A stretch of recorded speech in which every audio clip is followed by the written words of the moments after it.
Welcome back to Weekend Movie Bros! I'm very sorry for anybody who listens to this on headphones. I understand that I'm a very big problem for you. I listen to this on headphones, and that's a big problem for me. Well, I don't care about you. I'm talking about the viewer. I know. I am Jacob, and look, I changed my name. It forced me to, but I changed my name. You're no longer Dylan on here. You're Jacob because you keep calling yourself Jacob. No, it was Jacob is here. I've never been Dylan. Dylan seems like a weird fever dream as well. Do you want me to change mine to Ray? That way you know they're kind of in sync. Well, next time. If you want to do it, you can do it. Okay? Okay. That's up to you, though. So today's going to be, I have a feeling, well, here's the thing. Normally we have like 6 stories or 5 stories to talk about. We talk for 3 hours. So I'm going to say it's going to be short, but the last time we said that, it went on for almost 2.5 hours. I really can't afford for it to go on for 2.5 hours. I have to be up really early in the morning to go to work. So we're going to try to not talk for that long. But, you know, we will see. Also, we digress. I just want to mention to anybody who is listening to this audibly on a podcast software, if you want to go ahead and look at the YouTube version of it, for certain things, I'll let you know when, because there will be images that are going to be popping up in this particular podcast, as there are things we're going to be talking about that require images.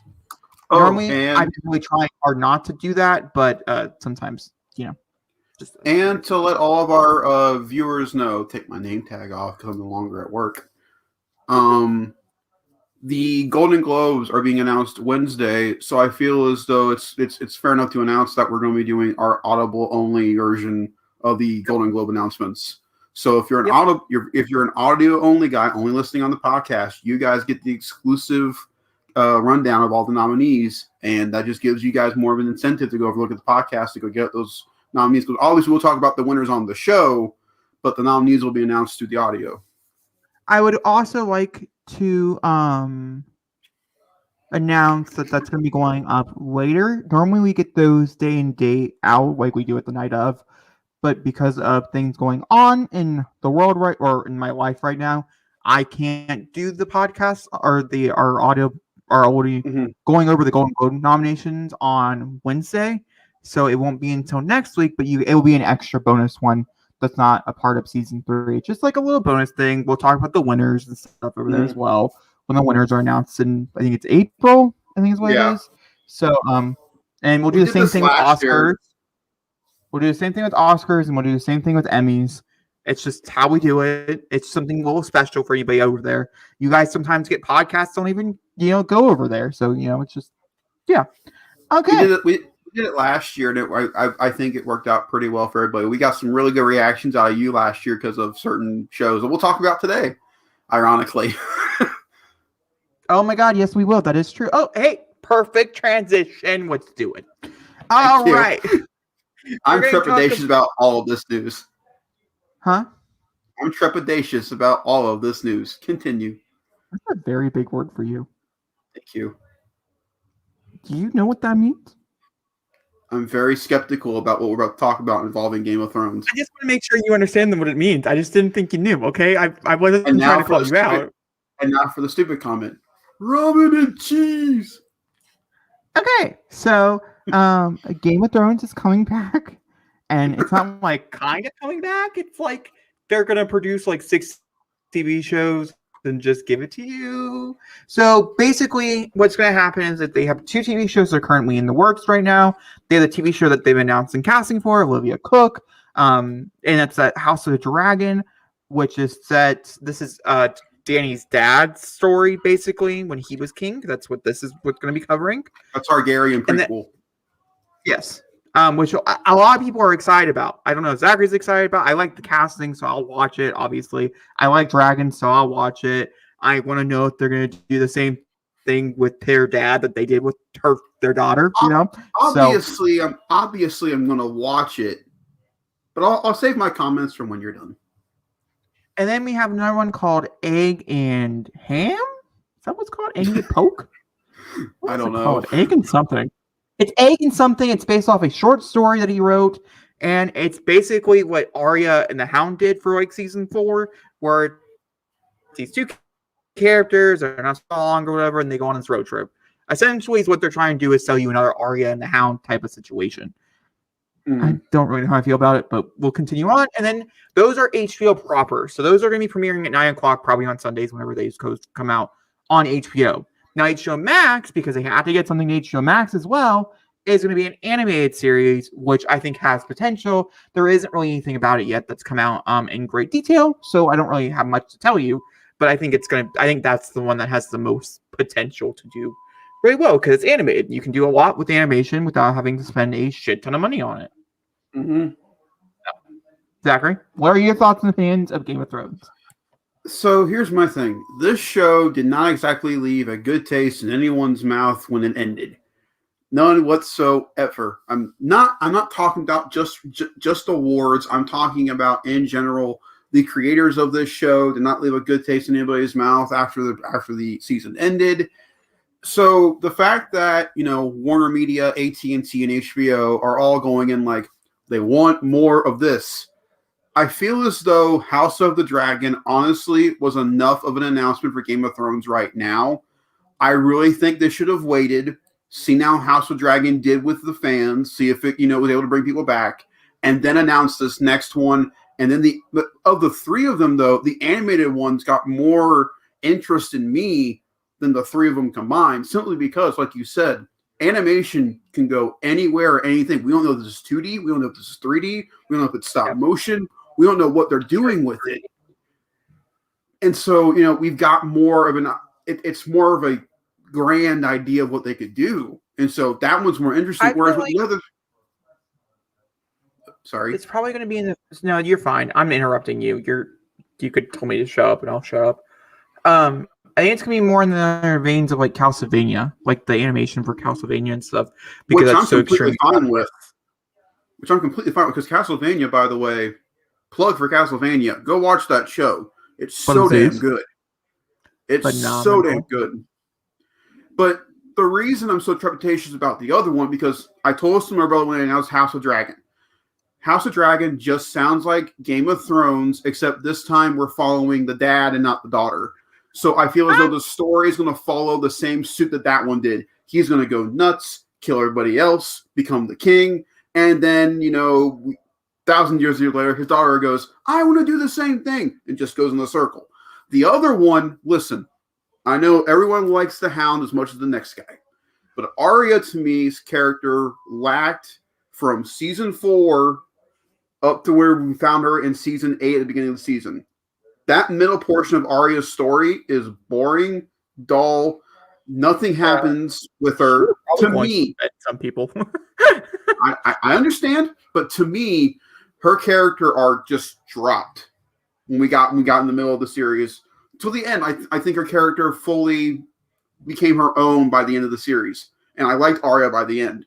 But that middle part, and it was honestly because we had so many, the Hound and Arya, we had, Gwendolyn Christie's character and her Sir Knight buddy. We had a bunch of these two people going on adventures together.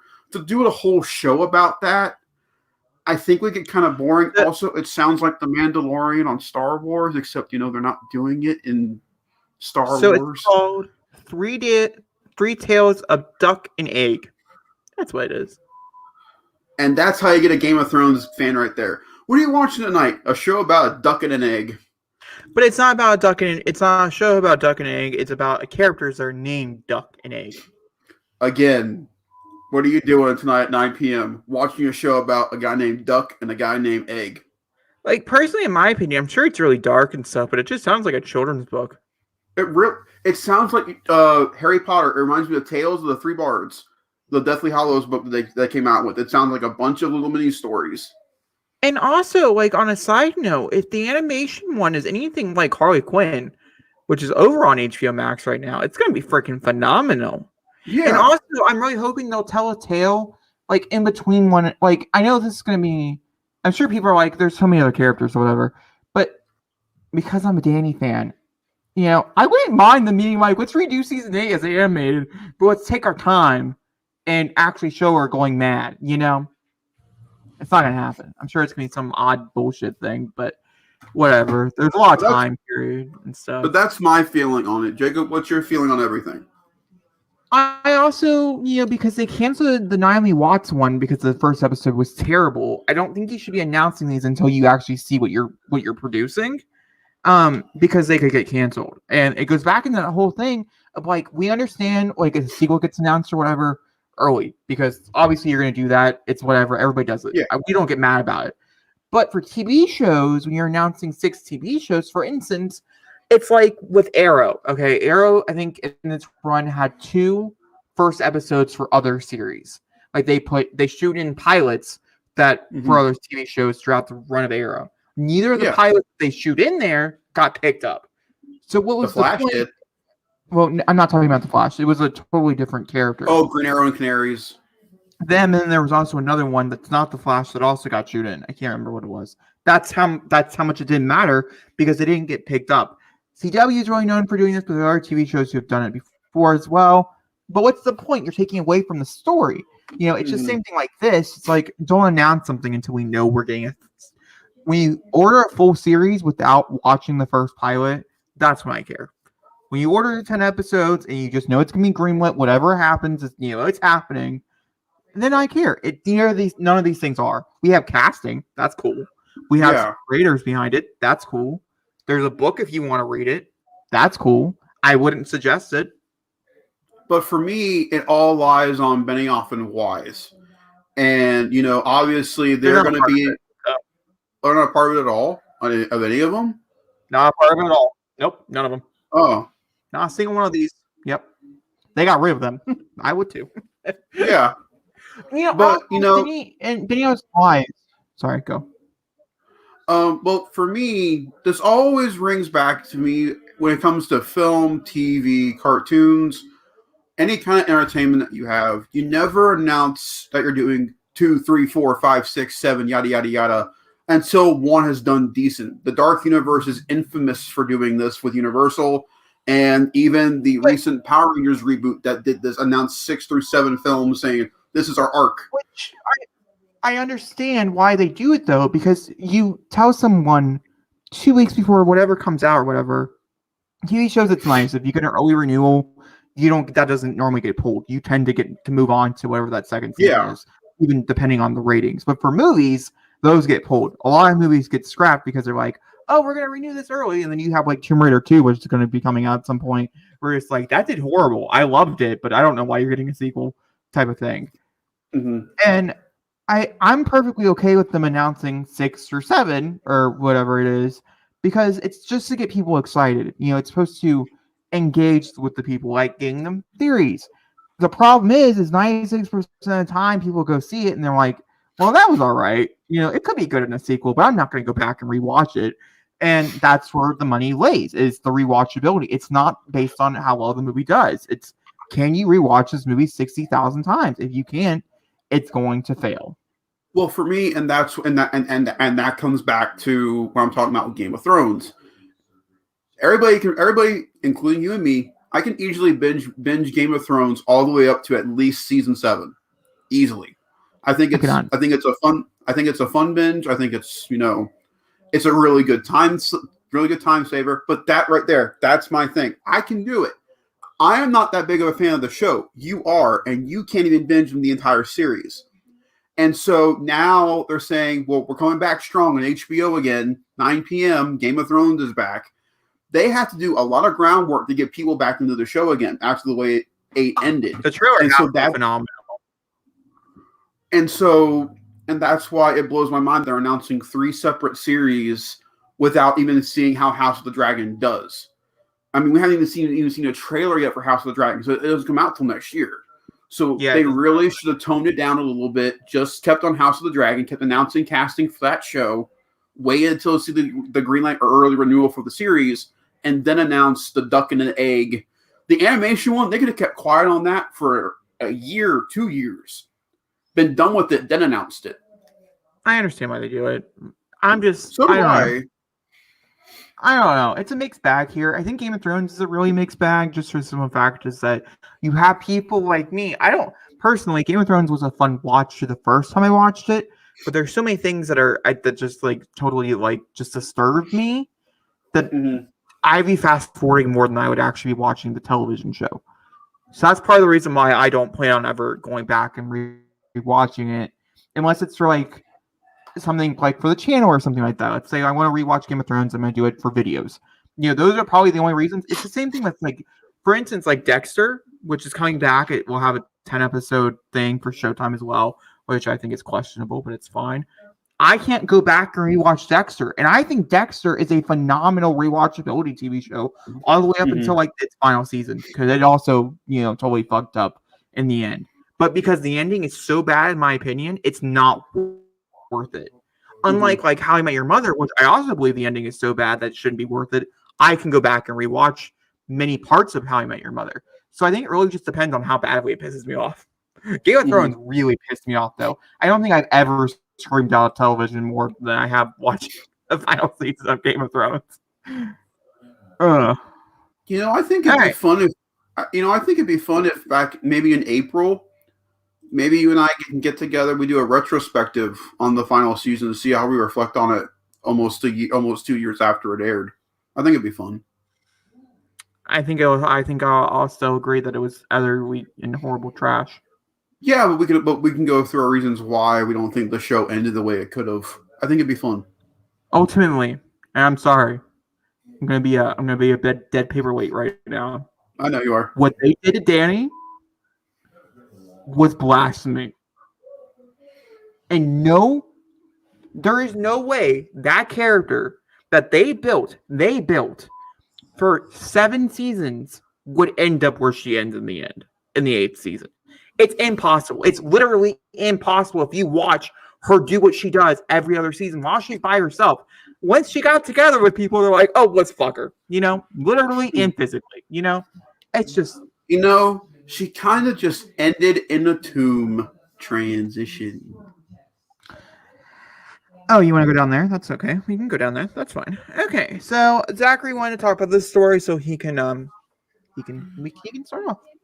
So Netflix throughout the week has been announcing a bunch of new animes coming to their platform throughout the year. One is coming out March 4th, which is called Pacific Rim, The Black Order. It's Black something. It'll be the first one to drop, and then is it 2022 is Tomb Raider, or is it 2021? I'm looking up I'm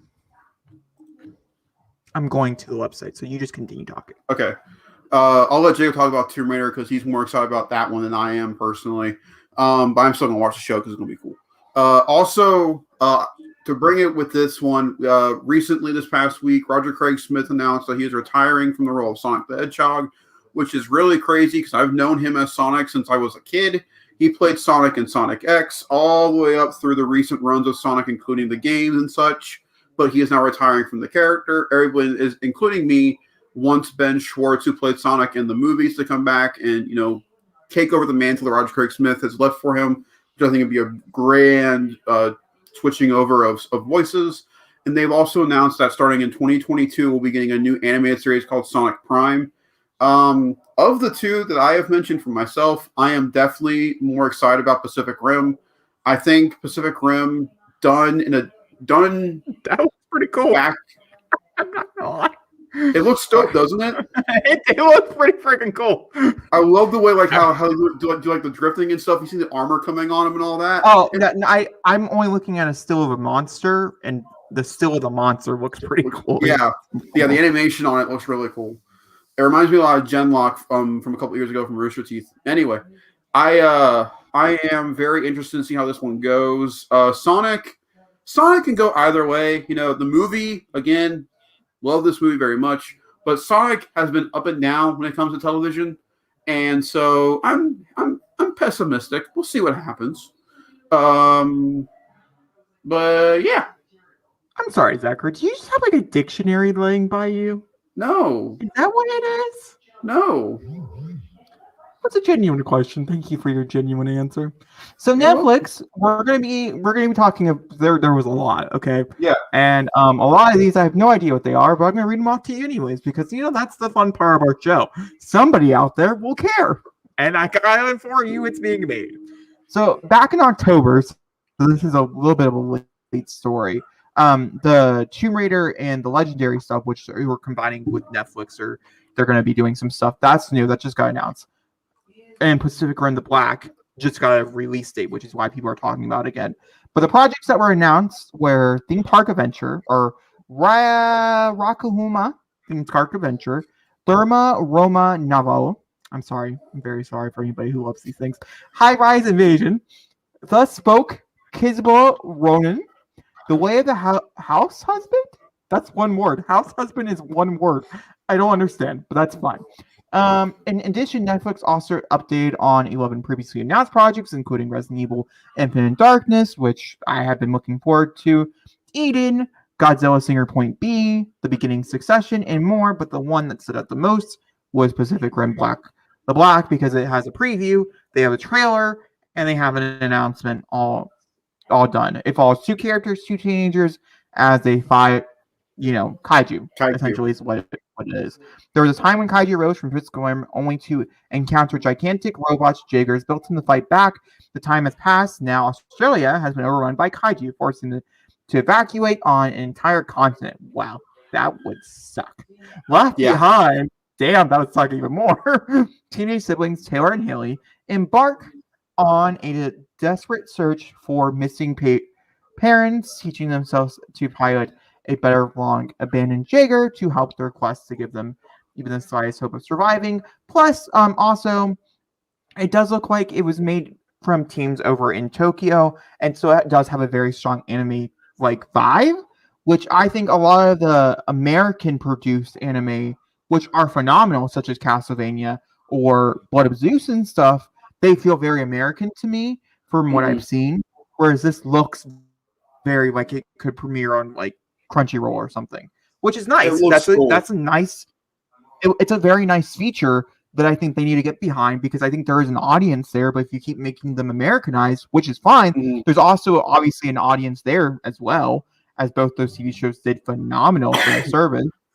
I think that's why their reboot of Ultraman failed as much as it did, because it was an Americanized version of Ultraman.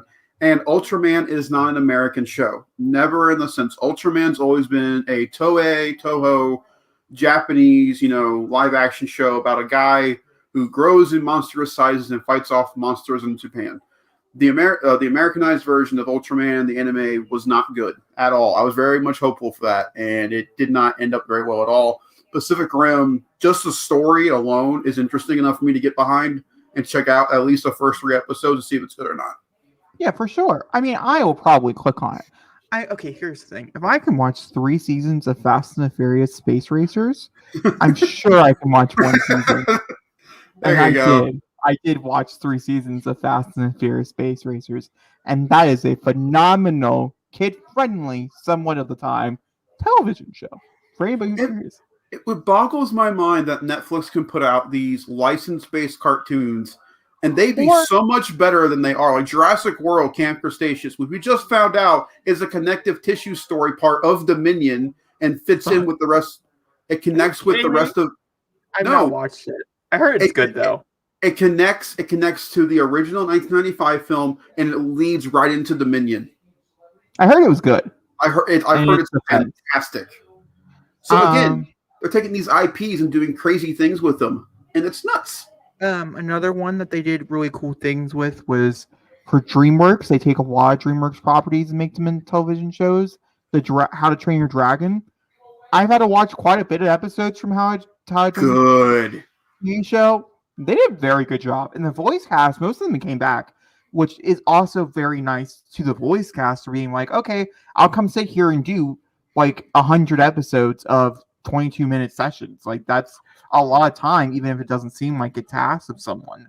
And plus, if you are a big How to Train Your Dragon fan, when you watch the movies now, what happens during that show is between 1 and 2. So you get to see the evolution of Hiccup, of Toothless, the relationship between him and his girlfriend, all the way to when we meet him in 2. It's awesome. And again, DreamWorks did the great She-Ra show that came out last year. And they also did... canceled. Yes, and they did probably the best 3-part 3D animated show on Netflix, which is the Troll Hunter saga. They did 3 Below, Troll Hunters, and Wizards, which big shout out to Guillermo del Toro, because that was his project on Netflix with Green Room. Yeah, Anthony Yep, Anton Yelchin. Anton Yelchin. All right, That's moving over yeah. from that sadness, which is sad, very sad. We have Skull Island, which will be a new chapter Oh, and wait. Huh? I Legendary's cannot Monsterverse wait. franchise, and much like the 27, by the way, I'm reading from Deadline. I just reading a direct piece from the article. Don't shout at me for being like, this seems very rehearsed. It's not. Like the 2017 Jordan Vogt Roberts directed movie Kong Island, the animated series will follow the adventures of its shipwrecked characters that are trying to escape from the mysterious, dangerous Tiller Island, home to the prehistoric monsters, including the Titan, Mr. Kong, which I think sounds phenomenal. I thought So Kong, cool. even though Kong's Island is not a great movie, and it's not a great movie, the island itself, very cool. Mhm. Very interesting, and I think could be very nice. The other one that they announced, sorry, what? My thing with Skull Island is that I liked the ape. The creatures were cool, and the island was awesome. It was unfortunately the cast of characters that were people that to me brought that film significantly. So I think that if they have a better cast of humans on Skull Island, I think the material might work better. That's just me, though.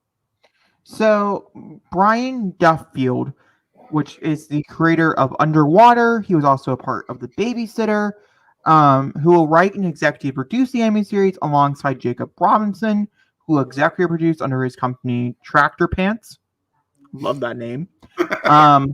It's also the studio that will be producing it will be the studio who produces Castlevania and Blood of Zeus, and so you can expect that type of animation to fall over to Kong. I also would not be surprised if it's rated R or TVMA. They've never produced anything younger, so I wouldn't say they're going to start out here. Plus, both of these things, the movies might be PG-13, but everything they're based off of is always seemed skewered to higher audiences. So it's anime. You want to go all. The Tomb Raider. By the way, sorry, what? How dope will it be if it is TVMA to watch Kong rip a guy's head off?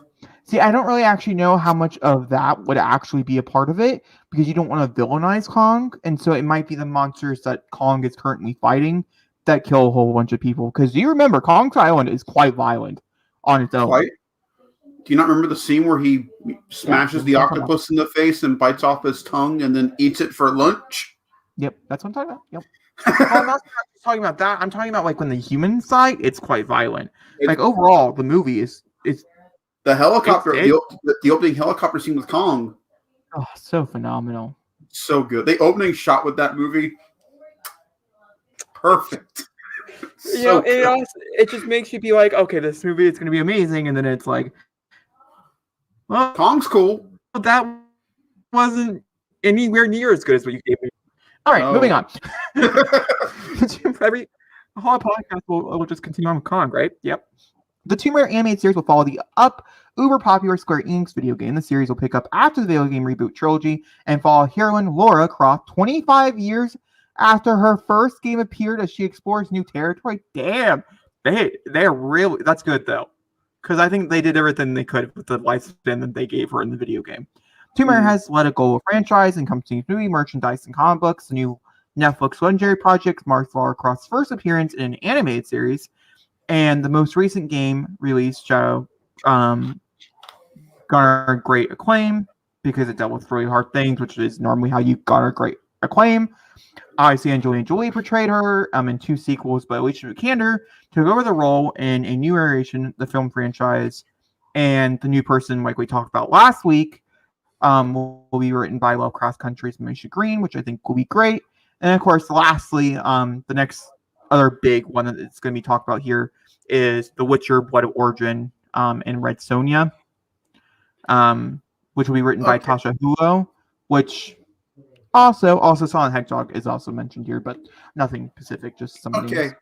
So I want to bring up Thompson being under. I want to bring up The Witcher. Now, of the two of us, I cannot really say much about this show simply because I've only seen the first 4 episodes up to a point. It's just too much. I couldn't handle it. For me personally, I just couldn't do it. And it wasn't because everybody thinks for me it's because of Cavill. That wasn't the fact. I just think they did a lot in that show that was very, very, very, very just, it was too much. Much like the game. However, The Witcher is pulling an HBO, but they haven't even really established themselves yet as a TV show. They've announced a sequel series, a prequel series, and now we're also getting an anime. Lower your bolds there, Netflix. Lower your bolds. I mean, it must have done that well, though.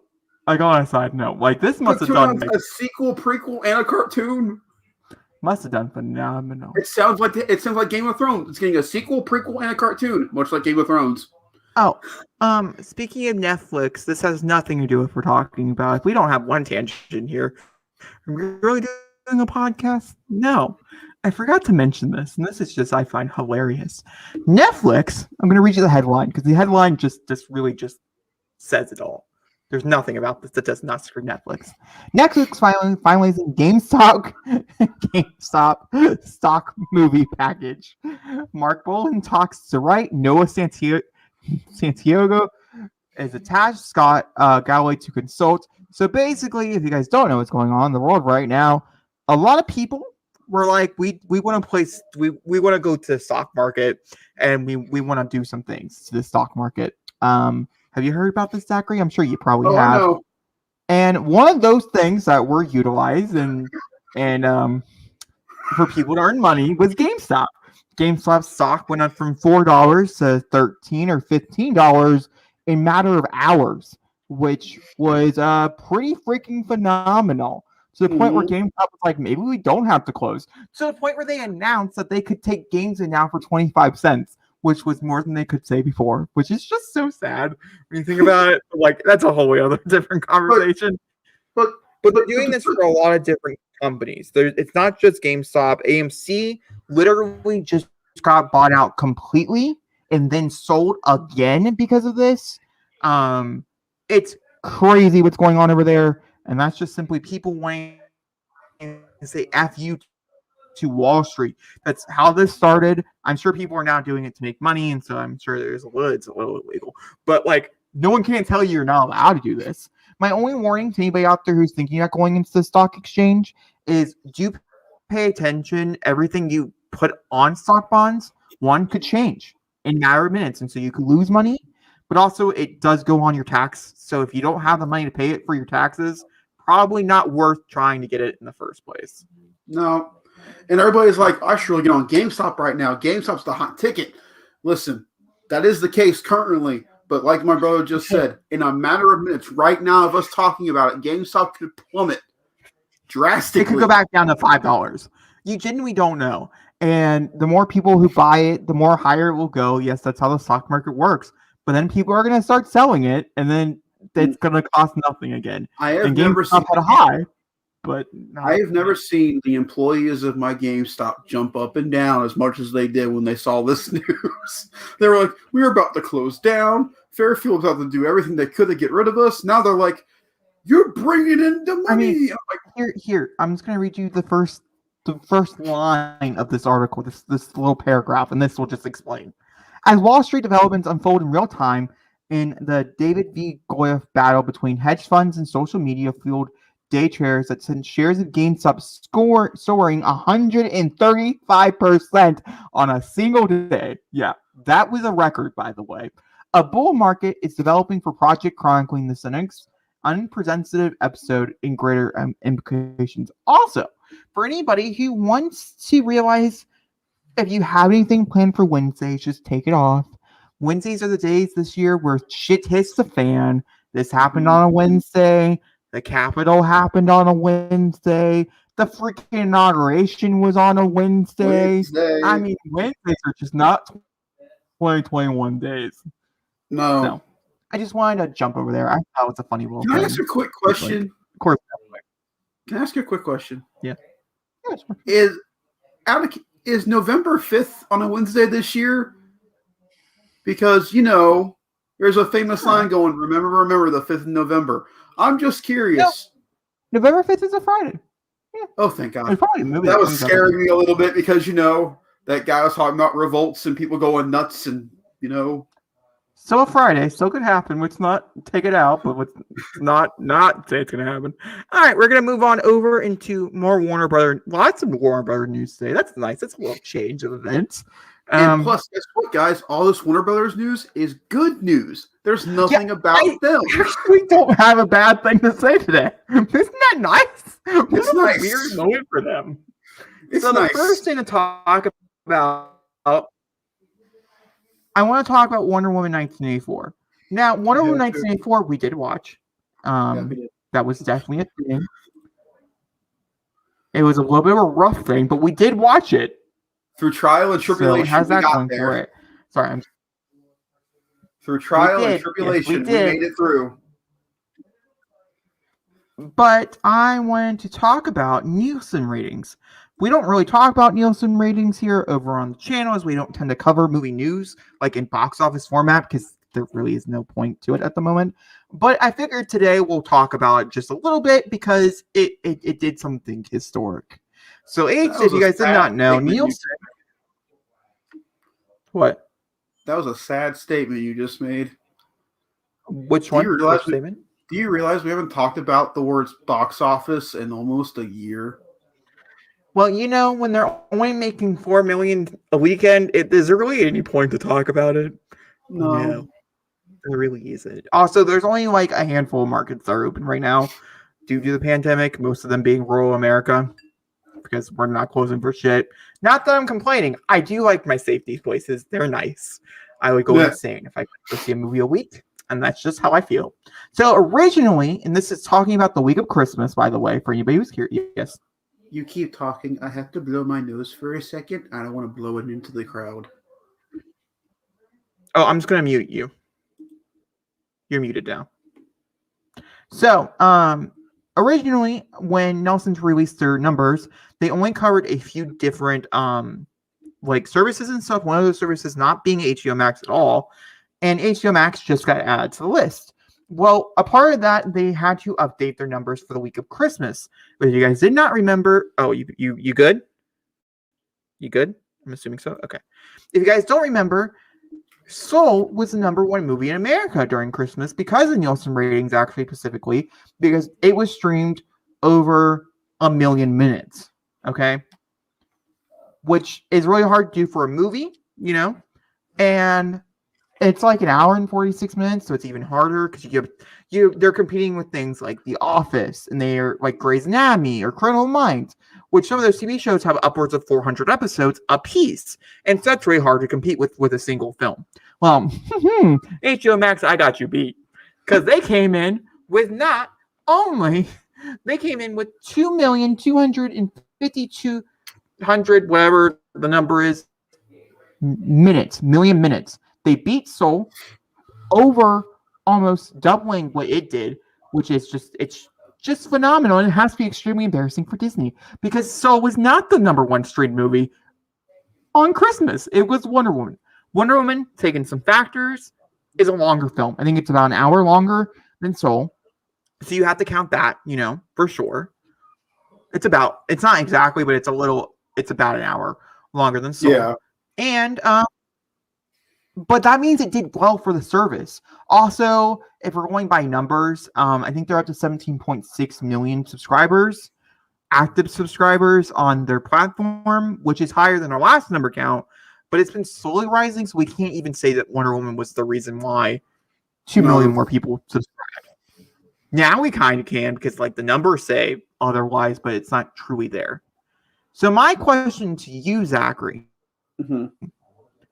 because yes, it was the highest ever Nielsen's ever seen was Wonder Woman. It broke some records, which is really nice. It's a really nice feather in the cap.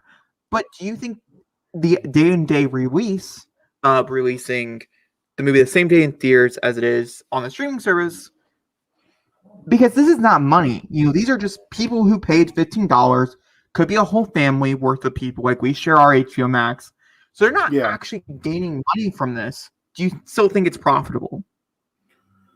Well, the fact that there were no influctuations of viewers and or subscribers when the little things happened, I think it hasn't been announced yet. That we know of right now. I think it truly all depends on the project that they're promoting at the time. Because February for them is Judas and the Black Messiah, and then Tom and Jerry is February for them for their HBO Max day and date release films. And to be completely honest with you, of those two films, I don't think either of them can really bring in a lot of. I think Jerry. I think of the two, Judas and the Black Messiah has more of a shot because of Black History Month. I think with everything going on, I think I can't wait to watch it this month. I think it's going to be really good. Yeah, but because of Family Fair, I think Tom and Jerry might do better. Now, see, Judas I think the Black Messiah doesn't seem like a movie I watch over and over again. Sorry, I keep interrupting. I'm being an asshole. But I really think March will determine whether or not this whole HBO Max day and date thing is going to work, because they have Kong versus Godzilla, they have their HBO Max premiere of the Snyder Cut for Justice League, and they have those two really big ticket projects happening in March. And so if Godzilla versus Kong does not bring in new subscribers, or God forbid Zack Snyder's Justice League, a 4-hour, opera epic, doesn't bring in more subscribers, I really think HBO and Warner Brothers need to reconsider and evaluate what they're planning on doing. Because if Justice League or Godzilla versus Kong can bring in new subscribers, I highly doubt that The Matrix at the end of the year can bring in more subscribers. I really do. It all depends on the project they're doing. I would also like to ask the question for anybody out there. Most streaming services do not like you writing your subscription, which simply means you subscribe for a month and then you let go of it, and you come back and you subscribe for another month, but then you let go of it. For instance, that's why a lot of TV shows and Netflix get canceled when you believe they shouldn't be canceled because they do really well on the service. Well, it's because only certain people are coming back to rewatch them, which is why they do really well on the service. If you have an HBO Max subscription right now, did you get rid of it once Wonder Woman was gone? And you not plan on resubscribing again until March? Or did you say to watch The Little Things, which did come out of, it would have been past that point of renewal for most people. And yeah, speaking of The Little Things, let's talk about some box office news since we're here. I don't have any numbers. Nielsen ratings don't come out until like 3 weeks or something after, so we won't even know until like The Little Things is getting ready to leave the service how well it did on the service its initial week of release. And we probably won't know until their next quarterly investor day, which is not until April, how well they even did for subscribers. So we won't even know how to calculate that into Little Things. But The Little Things financially did quite well. For having a not so great cinema score, it made $4.8 million, which does not sound like a lot on a normal day. But during a pandemic day, that's a pretty healthy number. That's a really good, healthy number. But you know what's doing better? Do you know what the spotlight is of the pandemic? The Croods 2. My gosh, that movie has legs. It's still making $1.8 million. It came out in November, and you can watch it at home for $20, which is also doing phenomenal in the ancillary market. It's just doing great overall. So that's all I got for you for box office. I know everything else is just sad. And it's crazy that people had no faith in the Croods too. No one. I mean, the trailers were good, but no one thought it'd be a good movie. They thought it'd be a decent, family film. But everybody's praising it, saying it's a really, really, really good movie.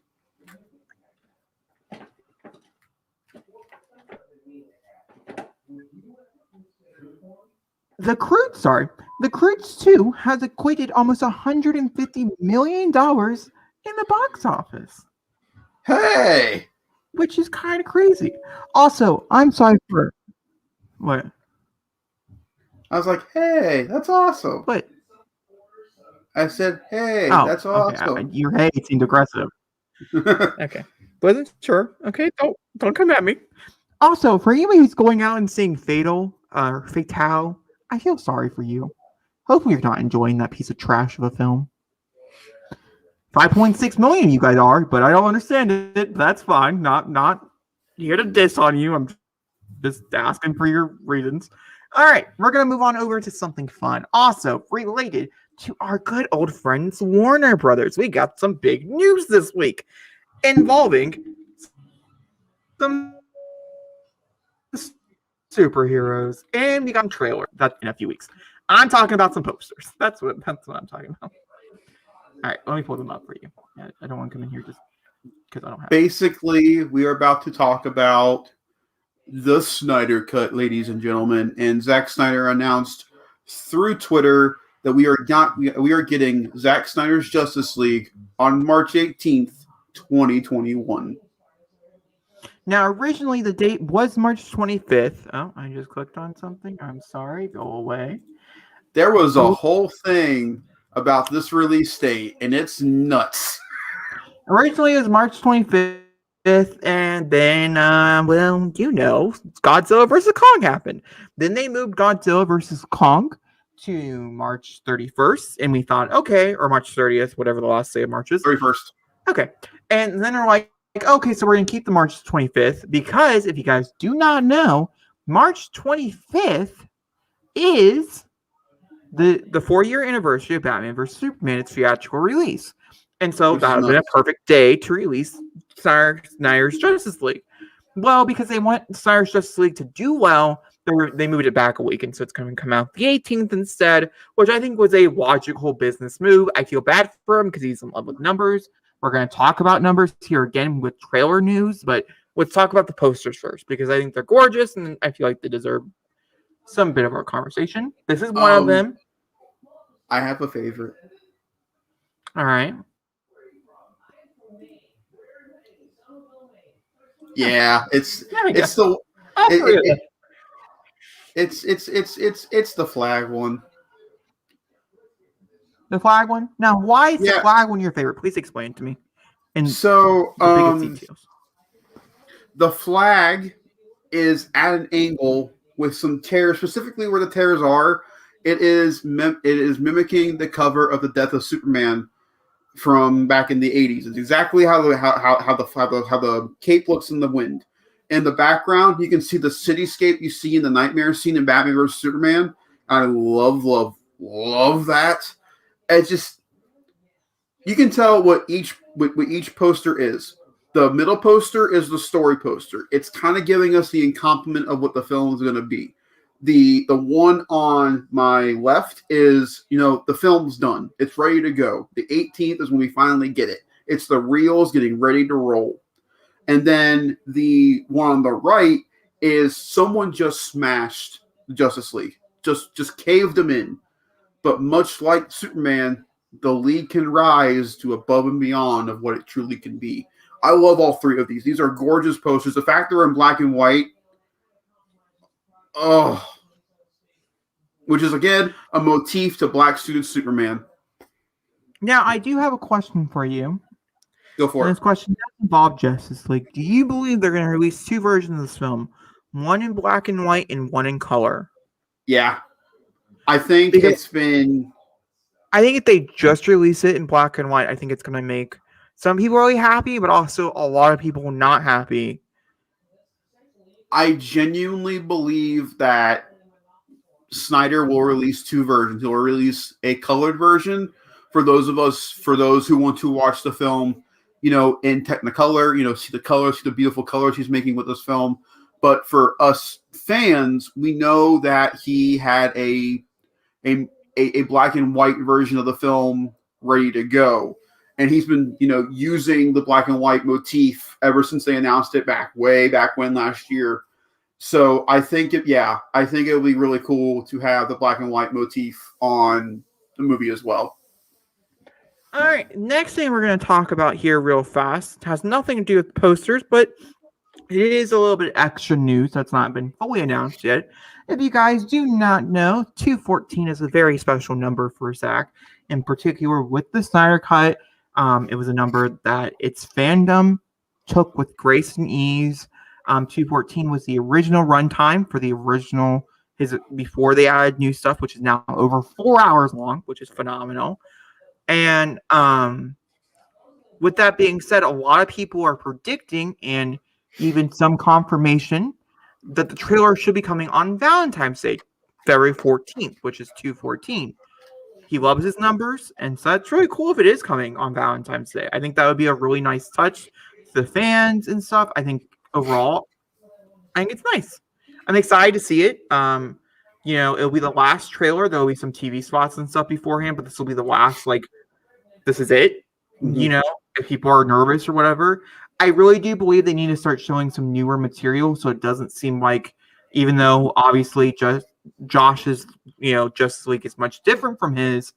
I think a lot of people need a lot more convincing than just it's casual, like it's Die Hard.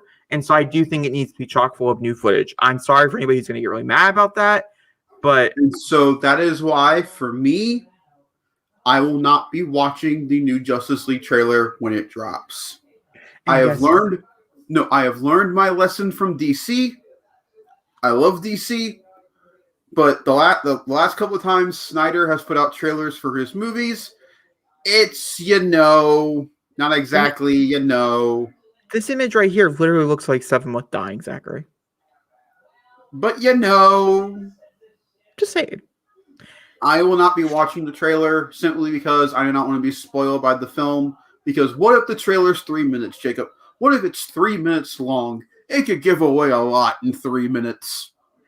To be honest with you, I kind of want it to be 3 minutes. You're nuts. No, it should be 2 minutes and 14 seconds. That'd be cool.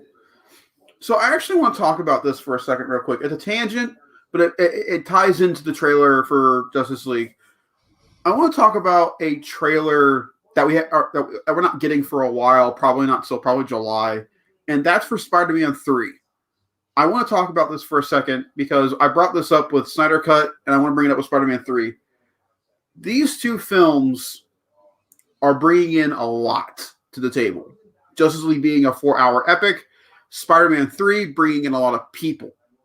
And so they have to really work with the material they have to promote these projects.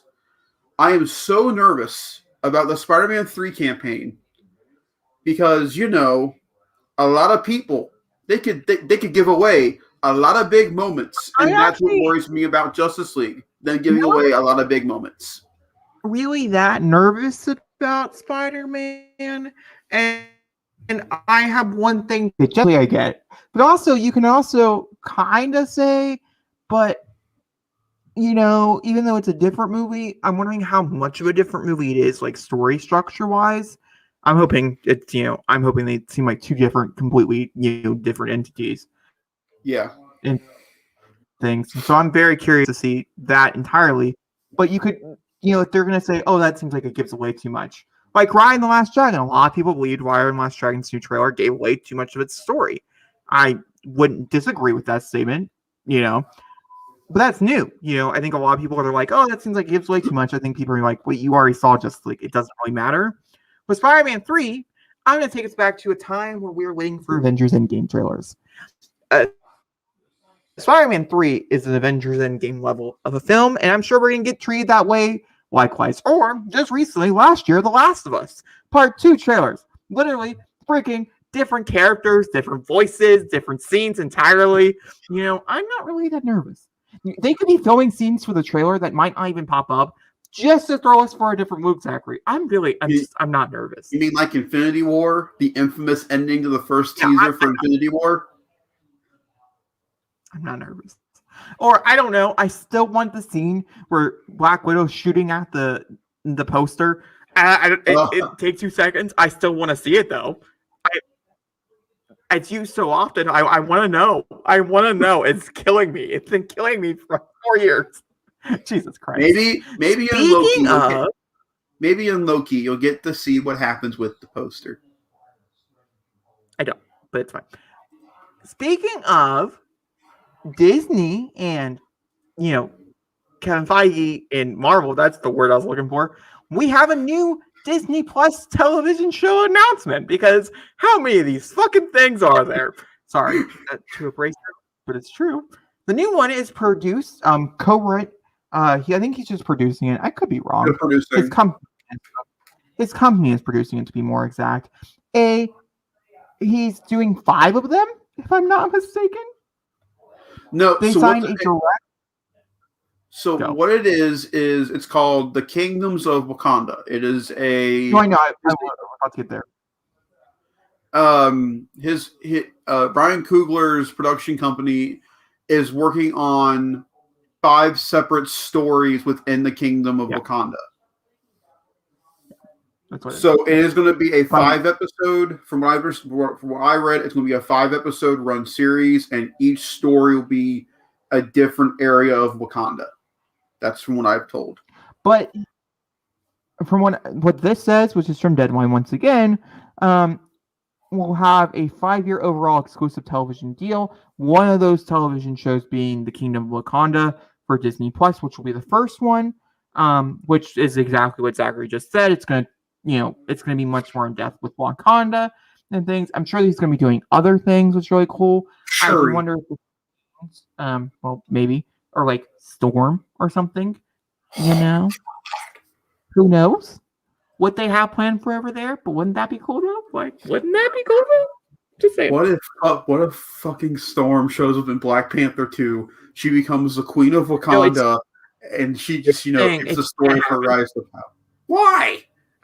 I feel like before everything happened, because they have too much to deal with now. Not saying that it's such a hard thing to talk about. I think we could have theorized it, but with everything going on, how much they have to do to build this again, I just think they really just need to focus on in-house characters and in-house team. She could be an end credit sequence, though. That could be. I think that's the most smartest way to introduce her is through Wakanda, in my personal opinion, or through Black Panther, because they just run together so well. This is the easiest way to bring Storm into the MCU. Oh. It's the easiest way. Just say she is a Wakandan. That's all you have to do. Or she's a Wakandan. Just be like, there's a storm coming. And you see a lightning flash. Listen, they've already tried to make that stupid joke in the original X-Men movie. I don't think the MCU people want to see that joke done again. Oh. You know what happens with a toad when you strike it by lightning? Same things that happens to everything else.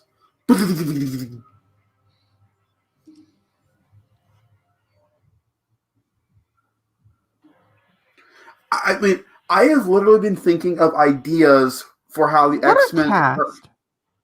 For what? Sorry, you know what happens when you start clicking on different articles? You just kind of go on tangents. There's a new TV show coming out. Sorry, yeah, what were you saying? But you go. I have to go on my tangent. But I've been thinking of ideas of how they can bring in mutants into the MCU. So Storm is a Wakandan. I know the easiest way to bring in Logan into the MCU. It'll kind of not work well with the comics material, but at this point, the MCU can do whatever they want.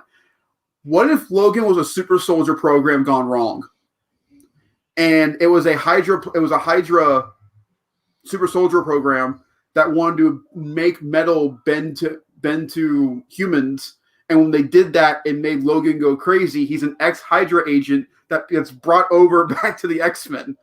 What if? Wouldn't that be nuts? I think that'd be really cool. Exactly. And hang on, I'm not done yet. Hold on. And during No, I know. Just one second, dude. Your audio is cutting in and out, and so you're talking, and it just says Logan, and you're talking, and it just says Logan, and you're talking, and it just says Logan. Okay, it's a little insane in my ear right now. You're just getting a little crazy. All right. So, and then also, what if during World War II, when Hydra was in power, they had Eric locked up, and he destroys a Hydra base, and that's how you establish these people? Because, oh no, I hate when the hand gets risen because he's going to try to come in and go, well, technically, continuity-wise, that wouldn't work. Jacob, please, your question, good sir. My question just concerns some of your theories, yes, for sure. One of them in particular, a big one that I think a lot of people are theorizing right now. What happens if they just came from, I don't know, the multiverse and make it easy and simple?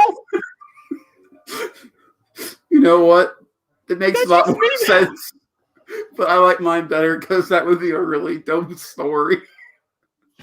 So obviously what Zachary's trying to say here is that no, that won't happen. But it was a fun little tangent with a lot of Logan. Can you imagine if Logan was an ex-Hydra agent that went rogue? He became part of the X-Men. Like, I know the secrets of Hydra. I was there when Captain America destroyed the base. I'm like, holy shit. Yeah, no, we're gonna move on. We're gonna go on to my little tangent over here. So basically, Deadline is just trying to shout some stories at me. I should go to Deadline more often. Let me read you just the headline. Morgan Freeman, Anne Hathaway, Helen Mirren, Uzo Abudu among 8 casts in David Wheel's Amazon series Solos. Some of the other ones include Dan Stevens, Constant Wu, Anthony Mackie are all going to star in this TV show. Holy shit. It's a 7-part anthological series that explores the deeper meaning of human connection as explored throughout the lens of individual souls will tell unique, character-driven stories, each from a different perspective in the moment in time. I'm assuming it's probably going to be talking about one single moment, talking about each character as it affects them personally, and so each actor will get their own episode individually to showcase their acting talent. Man, how would you do the Emmys that year if the show's good? How would you?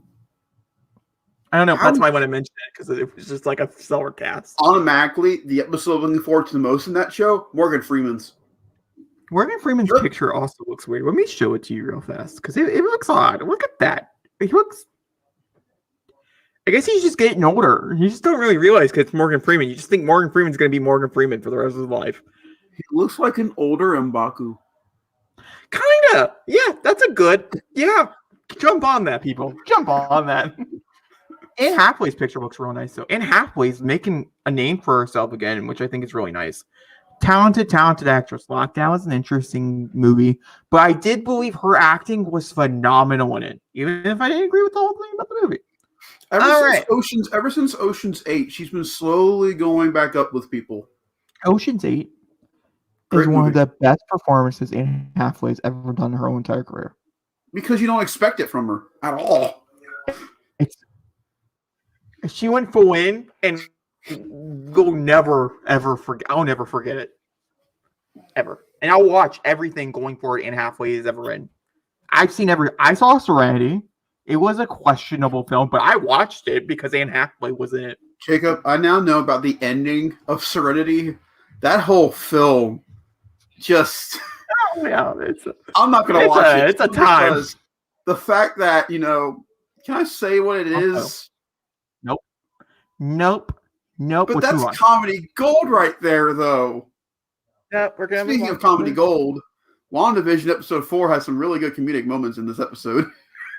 So before we jump into WandaVision, I kind of want to share my story of WandaVision episode 4. Can I share my story?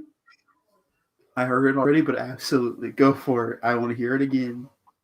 All right. So Friday comes around, and I had a pretty rough day. I was tired. I didn't really want to deal with anything personally. I was actually planning on skipping WandaVision all completely and watching it Saturday. In future, I should have just listened to my thoughts, but it's fine. I ended up having 4. I ended up getting super stoned. I guess that's really the best way to put it.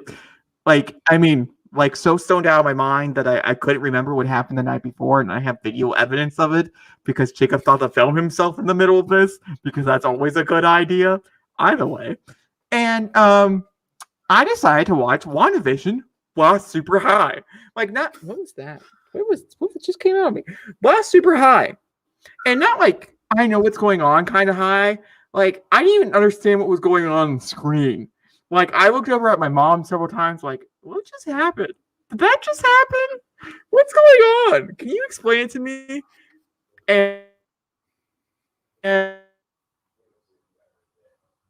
And obviously, but ultimately, I got something interesting. In my brain during WandaVision, I thought the acting was terrible. I thought the dialogue was horrible. I thought the script was horrible. There was not one thing I liked about it. I was wrong. I'm getting there. So I go downstairs. I go to sleep. I wake up the next morning, and I vaguely remember watching WandaVision, the whole pushing her through the buildings and stuff, as this contains spoilers, pushing her through the buildings and stuff. I remembered that moment. Don't clap. It's not necessary. I remember it, but it was so much better than I thought. It was so well done. I am getting a little nervous about the story. I really hope they know what they're doing. On one hand, I'm really nervous going forward But that's, that's my opinion, But Zachary, tell me about did you like it? What were the things you loved about it? What were the things you didn't like about it? Let me know. Explain it to me. This is, without a doubt, the best 30 minutes of Disney Plus material they have released in the 2 years that they've had this service. I am not afraid to admit that at all. This is better than the majority of season 1 of Mandalorian. This was better than the first 3 episodes of the second season of Mandalorian. And frankly, this was better than the finale of The Mandalorian. The way they did this episode is just, the episode title is perfect for this episode. We interrupt this perfect. I love it so much because, so first off, this episode starts off with, I think, the most powerful yet beautiful opening to any Marvel property thus far. Because if you remember in Spider-Man Far From Home, we get the comedy version of the blip, of everybody just randomly popping back up in school and going, ha, ha, ha, he, he. But in WandaVision, we get the sad one. And this opening not only sets up Monica Rambeau beautifully showing up 5 years later, becoming an older woman, but also it establishes what happened to her mother, which we now know who passed away during that, which is just fucking sad. She was asleep in the chair and didn't get to... I'm not going to cry. I did it already. And then we found out that her mother established S.W.O.R.D. before she died. So I'm wondering if Talos and her got together to work on that, because obviously we know that S.W.O.R.D. is the one that put Nick Fury in the sky. So I'm like, that's fucking cool. But then we jump to Monica getting to the town of Westview, which, by the way, the opening when she gets to Westview, the stuff with the cops, fucking hilarious. Hey, buddy, can you tell my friend here we know about Westview? There's nothing about Westview. Where are you from? Eastview. Ah. So that right there brings up a question, okay? Uh-huh. So obviously there's something there. Like, Westview is something. It looks like it's there. Like, you could see that it's there. Or there's a little illusion that there is a town beneath this barrier, just by looking. So there's some theories out there. I'm curious to see what your opinion about them are. Is that Eastview is actually Westview. People can't remember the fact that it was originally in Westview. Mm-hmm. And Wanda took it over. Wanda was like, I like this. Okay, let's do this. Yeah. Do you think that's what it was, or do you think Westview is truly made up? No. I really think that Eastview is Westview. And so for Wanda to throw everybody off the curve, she called it Westview. And I think that's brilliant. I absolutely think that's brilliant. So from that point, Randall is like, and then Monica was like, well, can't you guys go in there to see what's going on? And Jimmy goes, it won't let me. It doesn't want me to. So then we get the scene of Monica sending in the helicopter, which if you've been watching the show, you know that's the helicopter that Wanda finds in the bushes. And if you're looking really closely at every object that they find, it has the S.W.O.R.D. logo on it. I'm like, clever. And so then Monica gets sucked into a portal. We have no idea what happened after that point. Enter Kat Dennings. Now, I'm going to be completely honest. Darcy. When I heard Darcy was coming back, I was a little skeptical. I'm not going to lie. I like Darcy. Because, she's the comedy relief for the first 2 Thor films. And that's all I'll say. I like Darcy because I think I really like Kat Dennings. She's funny. She's very funny. I enjoy Kat Dennings. And so I was really happy that she got to work and stuff. So am I. I liked her more in the first Thor over the second Thor. I think she tried too hard in Thor 2. But I feel the same way about Randall Park as Jimmy Woo. I think he worked better in Ant-Man than the overly done comedy about the card thing in Ant-Man and the Wasp. I think he was overdone in the second one. However, I like the callback of the card thing when he meets Monica for the first time. I thought that was really funny. But we see Darcy, and she feels like a completely different character. Her wit's on point. She's really funny. She's called Doctor now, which I thought was really like a good progression for a character. And then we find out that she was the one sitting in front of the television at the end of the first episode. And the way they just interconnect the episodes with this one, And then when and when she's pregnant and she goes, "Oh, what a twist!" Now, as I enjoyed it, I like TV shows. I think it was a part of the reason why I really liked it. But did you think that having too many TV references was a problem? No, See, I didn't think so either. But I do. I don't know. I can understand why it could be a problem for some people, though. I didn't think it was a problem because it worked with what the story was. It was like how Darcy said, Wanda's created a sitcom, so they have to follow the guidelines of a television show and how it would work. So therefore, seeing all that made sense. But my favorite part of the episode, besides the ending of these episodes is nuts, is what I call Jimmy Woo's question wall. And he's like, is this Skrulls? Why is Vision alive? Is this part of the larger universe? I'm like, you're us, Jimmy. You're us, Jimmy. But also, I would also like to. I thought that was okay.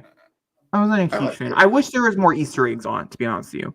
A lot of the questions were questions we've already either had answered and or we have like guessed. Also, if you're paying really close attention to this, how are you not noticing Hydra's here?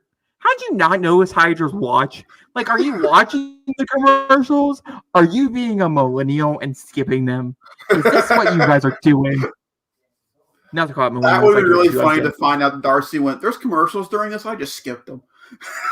I mean, honestly, that's what it feels like because you should know Hydra's there. They blatantly say it, like in the back commercial, that Hydra is there. Either way, that's the point. I just think, you need to catch up a little. But also, I had something else. I can't remember what it was. How they made them into actors? Like Mrs. Hart is actually like a real person and she body snatched. What is up with people body snatching people? So I have a theory that I don't think they're body snatched. I think that Wanda is mind controlling them and she gave them new identities. She didn't body snatch them. She just controlling their minds and asking them to do different personalities. I mean, any way you can take over someone's body, if you can take over someone's body in a way that Wanda is currently doing right now, I would call that body snatching because I'm sure they didn't sign an NDA saying I'll do this. The other thing I now I now notice because of the episode is Agnes, her 3 brooches that she has on throughout the first 3 episodes, which I didn't notice before. Did you also know that her name, if you split it down the middle, is Agatha Darkness? No, I did not. Her name spells Agatha Darkness. It's literally putting it there. It's Darth Vader, but in English. I find it funny. If you guys didn't know, Vader in French means father. I thought that not French, German. I thought that was very funny. German. And so, I'm paying close attention more to her. But, we go through all this. We see Jimmy trying to contact Wanda through the radio. And I love that when they're watching it, it's just a blip. Like, it just instantly happened. But for Wanda, we saw, like, the bottle being crushed, the blood. They didn't see any of that. And so that's referenced later in the episode when after, Wanda gives birth to the children, she sings her song to the people. I skipped over the beekeeper thing because I thought that'd be more important. To be honest, kind of wasn't. It was just a guy who went through a hole, who came back. Although I love like the way they did like the jump rope thing and how his rope became a jump rope. I thought that was really cool. But the big thing of this episode was when Monica as Joroi goes, your brother was killed by Ultron, wasn't he? And for us, we had no idea what happened. For them, it skipped. But then, obviously, we now know Monica got pushed out the wall. And we go back into the episode and we get to see what happens. And I'm going to stop talking because I want to know your reaction to everything that occurred at the end of this episode. So, fun fact. When she basically repairs the wall, Wanda is a little freaked out. She's still trying to recuperate into this world again. And Vision walks in asking where Geraldine was. But Vision, Well, Vision's dead. That's the best way. He has a big hole in the middle of his head. And so when I watched it for the first time, I'm not going to lie to you. I was like, he's not actually dead. This is just her brain, like, playing tricks on her or whatever. And then after I started watching a lot of theories, and I was like, oh my God, no, you're right. Yeah, he was dead. Yeah, she's playing with a body. This is wrong. This is real dark Disney. This is next level dark. And I don't really know how to prepare for what's going to happen. So when you see his head turn, it's just a crater in his head. We've been speculating a lot about what's going to happen going forward. We have 5 episodes left of WandaVision. Isn't that crazy? Secret 6th one, possibly.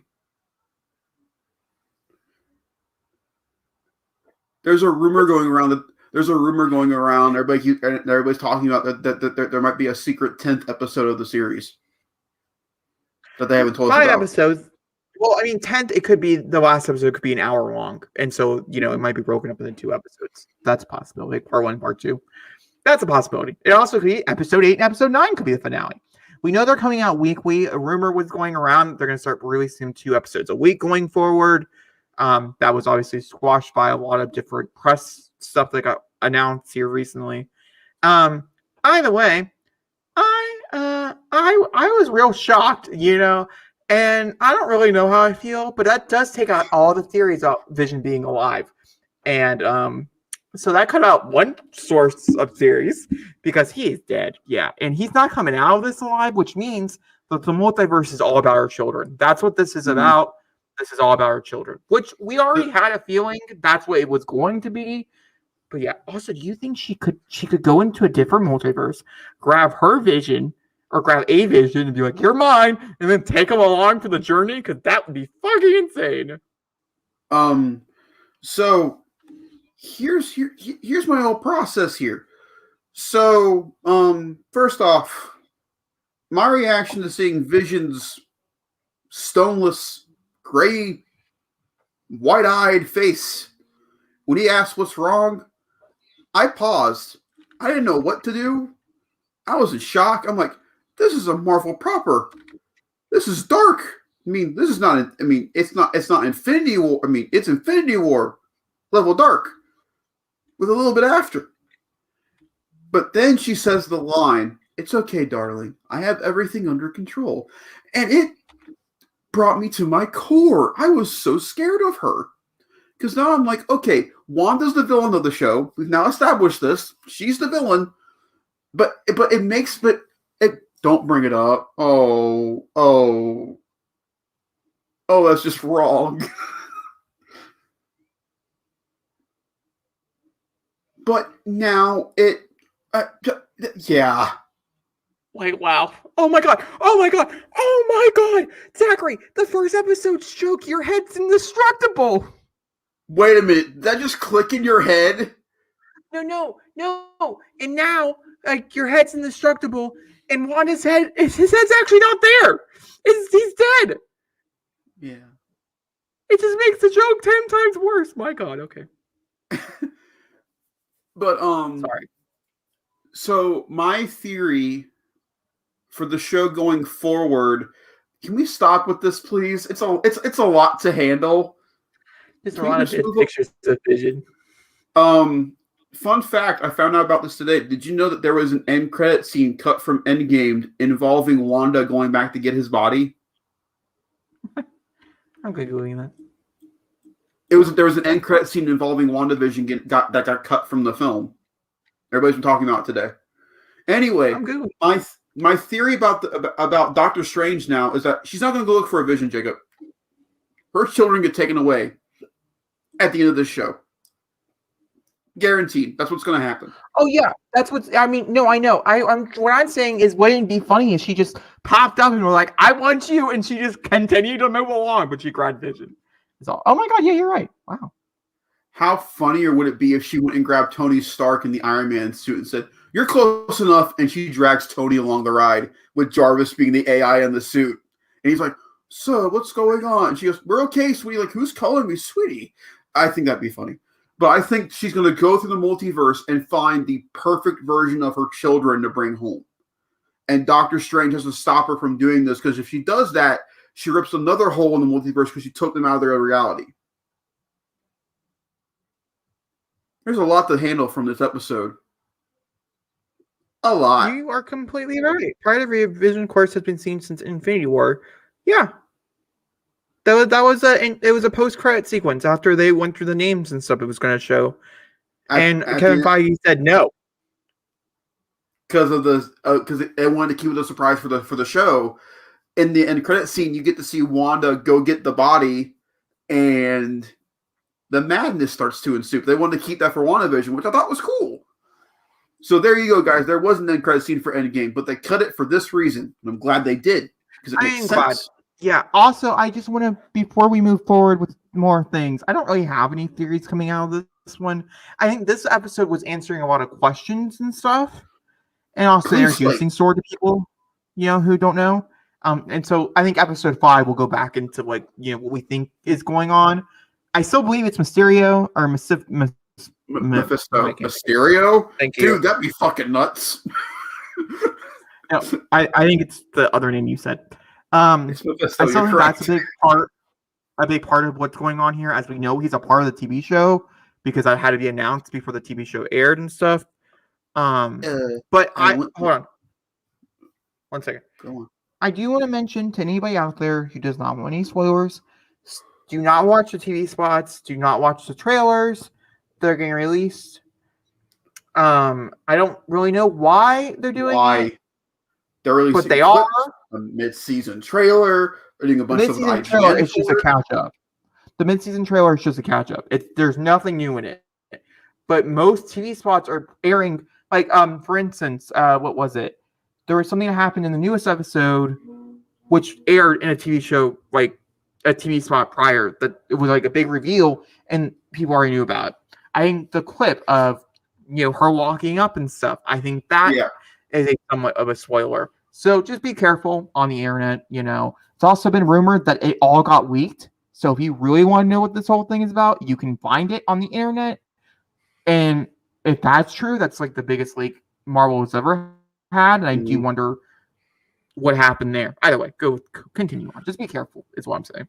Here's my nerd thing for the day. If you don't know who Mephisto is a villain in Doctor Strange. He is the main villain of Doctor Strange, much like Dormammu. But Mephisto is a guy with a giant skull head that's on fire, and he controls what is known as the Dark Dimension. He's also in many, many, many versions of realities, including the multiverse. So everyone now believes that Mephisto will show up at the end of the series, breaking the multiverse and letting Wanda have her fun. That is all. Yeah. Also, I wasn't going to say directly who he was because of, But we all could be wrong. He's going to show up. He could show up in Doctor Strange too. He is definitely showing up since he was already announced. But fun little Marvel fact today. Thor 4 pictures got released today. We got to see what Thor's costume looks like, along with Star-Lord's new costume. For Thor 4. 4. Yeah, I can pull that up if you want to. If you want to talk about his amazing biceps, because my God, that's an amazing bicep. So obviously, Fat Thor is gone. Yeah, a lot of people were kind of upset about it.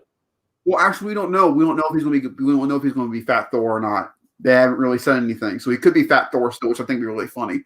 But no, he is wearing the getup known as the Godstrike suit. Now, this is a suit.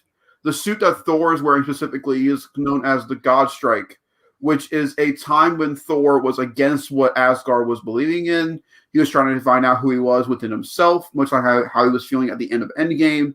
And so we will see Chris Hemsworth dub a ponytail, possibly, which I think would be really, really cool to see. Although, also, I love Star-Lord's new outfit. It looks so cool. Star Wars' new outfit also is based off I think it's his newest run in the comics. In the comics. If I'm not mistaken. Also we have an image of Karen Gillan in a new outfit, which she looks sick. Yeah. She looks really cool. But this just now confirms that as Guardians of the Galaxy will probably be the first 20 minutes of the movie, and then we move on to the Thor stuff probably. Yeah, it's very interesting, I would have to say, because I didn't realize that they were going to be a part of it. I mean, I guess we should have figured because there's nothing coming before it to where they wouldn't be a part of the movie. But this is, once again, another movie where they're dealing with Guardians of the Galaxy that does not involve James Gunn. I think Taika Waititi is a very excellent choice to handle the characters and stuff. Oh, yeah. His humor works. I think his humor is going to work great for the Guardians.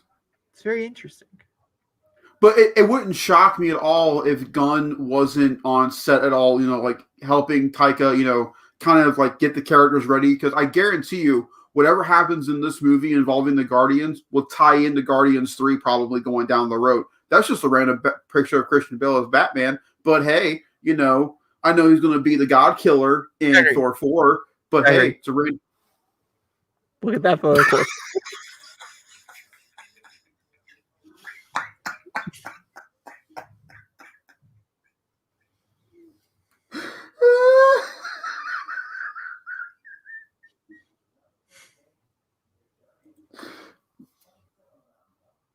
Yeah. There was a reason why I showed it to you. I had no idea. Like, that's the most random picture of Christian Bale as Batman ever.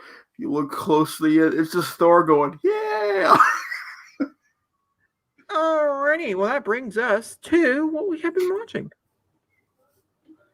Okay, well, I guess I'll start. So with WandaVision showing a dead carcass of Vision, I was like, hey, let's go watch Avengers Infinity War. And that's exactly what I did last night. And I was like, that's a depressing film. I've never really sat down and just watched Infinity War since the theater. I mean, I've watched it, obviously. I really just sat down and watched it. Avengers Infinity War is the most depressing Marvel movie ever made. It's truly. Quite sad. It's also quite slow, which just makes it sadder because it takes a minute to get through. Like, I mean, it's a lot. Yeah. That ending, man, fucking sucks. And we just saw it in pictures, but watching Thanos grab him by the neck and just I'm like, well, that's just violent. I mean, they cut off his head in the next movie. I mean, I don't know what you want me to tell you. No, but then you see the scene of the axe going into Thanos' chest, and then you see the scene with Star-Lord. I'm like, Endgame couldn't have happened if Star-Lord and Thor were such egotistical maniacs, and we're like, okay, push in a little bit or grab the gauntlet faster, be smart. But that's why the film works so well. They're human. They wanted to get their fucking point across, and in turn, they cost a lot of shit. And that's why Thor's arc works so well in Endgame. Infinity War is such a goddamn good movie. It holds up so well. I much prefer it over Endgame after watching it. Holy shit. Fan poster. Isn't that a great fan poster? Holy shit. That looks awesome. Why is Loki there? I don't know. It's a fan poster, Zachary. Someone put Loki in there. Don't be mad at the person who created the fan poster. No. What if that's saying that? What if that's saying Loki shows up in Thor: Love and Thunder because he's alive now? Or it's a fan poster and people got really excited. You don't really know. There's one with Hulk in it. I don't think Hulk is going to be showing up in Thor: Love and Thunder. I'm just saying, I don't think it's happening. There's also one with Silver Surfer. I don't believe Silver Surfer is going to be showing up in Thor: Love and Thunder. You understand what I mean here? Oh my god. Okay. We're going to move on. Zachary, what else are you watching? You watched Infinity War. It was sad. What else? You watch anything cheery? Huh? Did you watch anything cheery? I finished Chowder? We already talked about Chowder. He finished it last time. Yeah. I started Flapjack, and The Amazing World of Flapjack is not a children's show. Chowder is borderline children's show. Flapjack, not a children's show at all. All the way down to where the kid lives inside a whale. And his mentor is a guy. Yeah, him and Knuckles live inside a whale. No, I know what you're talking about now that I remember, but like I did forget that. Yeah. So I was like, well, that's not going to work for me. That's just too much. So I went to Netflix, and I said I haven't watched it yet, but that's not true. I watched the first episode of Jurassic World: Camp Cretaceous. Oh. And I can be the first one here to tell you, my brother, this show is just wow. It's a lot more sophisticated than I thought it would be. It's really funny. But the dinosaurs, man, if you're a child, those dinos could scare the fuck out of you. Yeah, it's part of the reason why I really haven't watched it yet. It's very well done, very funny. And again, now it's kind of mandatory for Jurassic Park fans because it ties into the rest of the franchise. We'll see. No, Colin Trevorrow confirmed it. We will see. We will see. Colin Trevorrow confirmed we will Jake. See it. We'll see. We'll see. Nothing. No, we'll see. Let's see what else did I watch. Oh, it's becoming a traditional thing now. Obviously, I watched The Prom at least once this past week. I don't know what day it was, but I watched it one day this week. Because, yeah, I can't even go to sleep to it, Jake. I have tried twice to sit here, lay down, relax, and go to sleep to The Prom. I can't do it. I literally turn the other way and finish the film. I can't do it. I'm invested. As soon as Unruly Heart starts, I'm like, the tears start coming, and I just turn around and just finish the film. I just can't do it. It gets me every time. So I watched. Is that it? Is that all you watched? Yeah. I watched Superbad. Which I didn't really enjoy, which was kind of sad. I watched Riverdale. I watched Gilmore Girls. And then I watched YouTube. Any Arrowverse That's updates? about it. I didn't get to go to the movies. I'm coming to terms. It's just taking a minute, okay? Jesus. Speaking of Arrowverse, I do. On some level. Not including Arrowverse. On a side note, though, if anybody's curious, Flash Season 7 trailer came out, so you want to know what it looks like, that's where to go. Apparently he got the yellow boots. Big deal. To me, anyway. Yeah. He's finally getting the yellow boots. No spoilers. Boots are important to me. I don't want to know. They're important. I care. I have to say, without spoiling anything, he's the only hero in the entire Arrowverse roster that his costume truly changes. Supergirl's doesn't. Oliver's changes from like shoulder pads to no shoulder pads. And Supergirl then gets pants and bangs. What an upgrade. Arrow gets more buttons and shoulder pads. Does get more buttons. That's his first outfit, 2 buttons. Season 2, 4 buttons. Season 4, 30 buttons. He gets more buttons. And supposedly his bow gets better, but I don't understand bows, so I don't actually know if it's a good bow, but it looks like a flimsy bow, so I don't really think. It's the same one. Oh, well, that makes sense. It never changes, just the arrows change. Well, there you go. Okay, so, yeah. There's that. This week, I'm really looking forward to, I'll be binging Firefly Lane, which comes out on Wednesday on Netflix. And then I sadly, because I'm not going to be in town and I won't have internet, cannot watch Malcolm Murray until I come back. When does it come out? Comes out on Friday. One of my most anticipated films of the year comes out on a day I'm not even going to be anywhere near internet. So I'm not going to be able to watch it until Monday. So I need to watch it on Friday, right? No, you need to watch it after I watch it. What?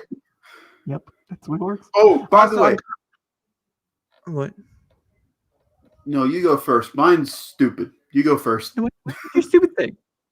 Did you see the picture that Zack Snyder tweeted out about Martian Manhunter having a quote when it was actually just a picture of Cyborg from the trailer? Well, yeah, Martian Manhunter is supposed to be in the movie though. So no, but he put the quote from Martian Manhunter on a picture of Cyborg saying Martian Manhunter is going to be in Justice League. I just found it funny.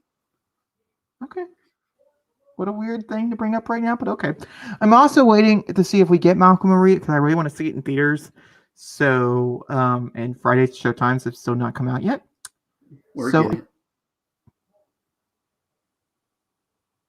I didn't want to know that. You just stopped mid-sentence. We're going to move on. I've never seen his face such an audible gasp. It's not like I would go and watch it without you taking him in the theater. That'd be really rude of me. So, movie commentaries for February. If you guys don't know, you're just audible listeners. Every month we do movie commentaries. This month, what? That's our other commentary right there. No, I don't think this is going to be a commentary movie. If I'm being honest with you, it looks like a movie I probably shouldn't watch a billion times, but I'm going to watch a billion times anyways. That's what the type of movie this seems like. So, our movie, which, who knows? Maybe I'll love it enough, be like, we got to watch Malcolm and Marie, and then we all cry, and be disgusted, and be annoyed, and have the word single. And exactly be like, oh gosh, I'm not single. That sucks. I've seen a lot of those movies here recently. Anywho, what a weird tangent. For normally we do 4, because there's normally 4 weeks in a month. You get the point here. But once again, like I've not made this so clear in this episode, I'm not going to be here. So movie commentary not happening this week for obvious reasons. What exactly? What are you laughing at?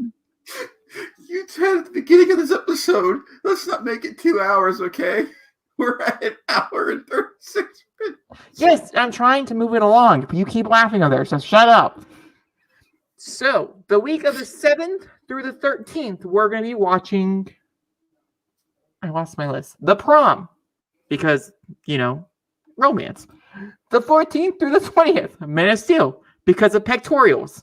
The 21st to the 27th, maybe Birds of Prey because of egg sandwiches, but also possibly something else. Nothing exact is sure for sure. So if you guys have any recommendations, please let us know.